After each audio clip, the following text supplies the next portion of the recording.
Imagine being one of the biggest sports brands in the world, known for sponsoring icons like Michael Jordan, Tiger Woods, and Cristiano Ronaldo. Then imagine stepping into a cricket-obsessed country like India, with a billion fans and endless potential.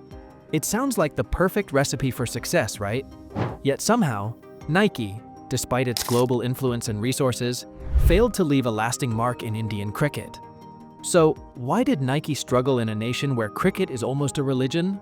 This is the story of how Nike's ambitious entry into Indian cricket didn't quite go as planned. When Nike entered Indian cricket in 2006, it made a big splash, signing a massive sponsorship deal with the Board of Control for Cricket in India, BCCI, to become the official kit sponsor for the Indian team. The deal, worth around $43 million, was seen as a game changer. Nike had big plans, aiming to replicate the success it had found with basketball in the US and football in Europe. But there was one crucial difference.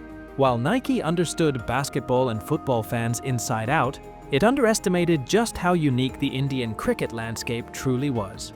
One of Nike's first missteps was failing to capture the cultural connection that Indians have with cricket.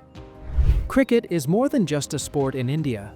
It's woven into the fabric of the country. Fans here don't just watch cricket, they live it, breathe it, and celebrate it.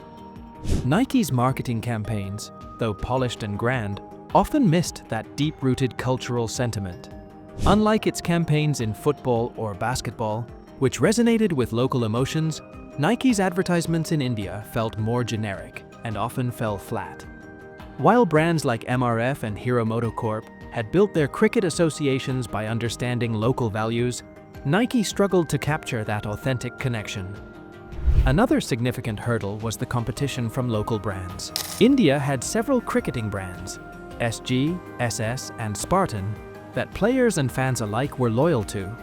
These brands weren't just suppliers, they were an integral part of India's cricketing story, associated with players like Sunil Gavaskar, Rahul Dravid, and MS Dhoni. These homegrown brands had the advantage of being closer to the grassroots of Indian cricket. They knew what Indian players needed and what fans valued. Nike, despite its innovation and high-quality gear, was often seen as an outsider brand, one that didn't resonate with India's deep-rooted cricketing identity. Nike also faced issues with pricing.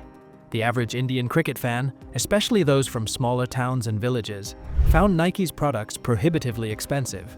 In a country where cricket is accessible to everyone, Nike's premium pricing put it out of reach for many fans.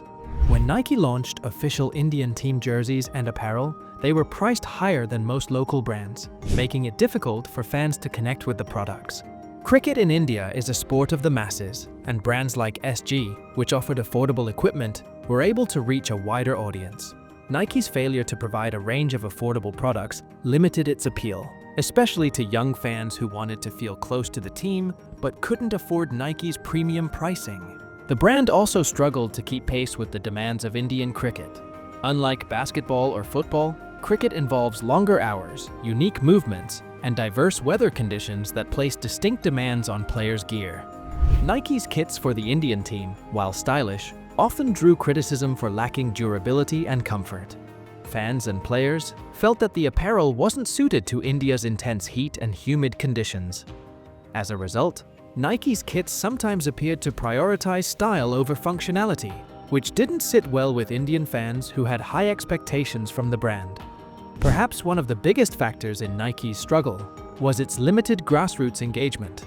Successful brands in Indian cricket don't just sponsor the national team. They become part of the cricketing ecosystem by sponsoring local tournaments, academies, and junior players. This is an area where brands like MRF, with its iconic Pace Foundation, and Adidas, with its cricket camps, invested heavily, nurturing young talent and building a connection with future players. Nike, however, didn't focus enough on this grassroots approach. Without a strong presence at the grassroots level, it failed to build the kind of loyalty that young cricketers and fans develop when they grow up using a brand. By 2020, after 14 years as the official kit sponsor, Nike decided not to renew its contract with the BCCI. The sponsorship was taken over by MPL Sports, a much smaller, India-based company that quickly embraced affordability, fan connection, and grassroots support. In many ways, MPL represented what Nike's campaign could have been: grounded in India's cricketing passion and accessible to all. So why did Nike fail in Indian cricket? It wasn't because of lack of resources or commitment. It was because Nike underestimated the cultural depth, the passion, and the affordability that Indian cricket demanded. Cricket in India isn't just a sport, it's a way of life, with its own unique culture, history, and values. Nike's approach, though successful globally, didn't fully translate to India's cricket landscape. For all its global influence, Nike learned that to truly connect with India's cricketing soul, you have to do more than just sponsor the team. You have to understand its fans, honor its heroes, and be part of the game from the ground up. Nike's journey in Indian cricket serves as a powerful reminder. In a country where cricket is a shared dream, success isn't just about big deals and flashy marketing, it's about being part of the story.